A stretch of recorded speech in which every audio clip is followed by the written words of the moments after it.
Ayak koydum senin için. Anan inni vakit geldi. Yüreğim açar senin için. Sana olun bu sevgimi. Ayak koydum senin için. Anan inni vakit buldu. Yüreğim açar gülüm için.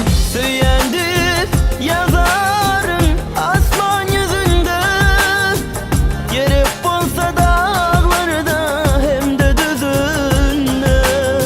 Ehli sevim ezizim karvızımda. Anan yalanım yoktur diyen sözümde. Sana da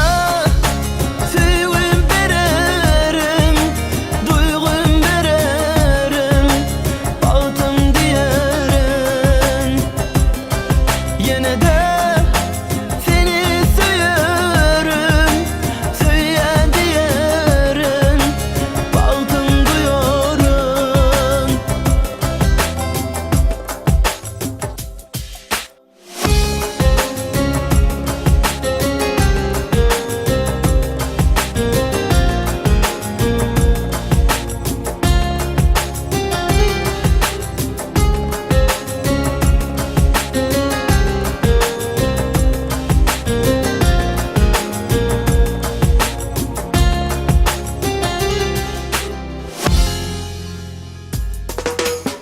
Özgü yarlar sence bulmadı.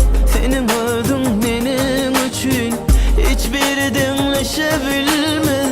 Bu bağıtam benim için. Özgü yarlar sence bulmaz. Senin özün benim için hiçbiri denleşebilmez. Bu bağıtam benim için. Söylendir yazarım asman yüzünde. Gerek olsa dağlarda hem de düzünde. Ehli sevim ezizim karvızımda. Anan yalanım yoktur diyen sözümde. Sana da sevim veririm, duygum veririm, baktım diyerim. Yine de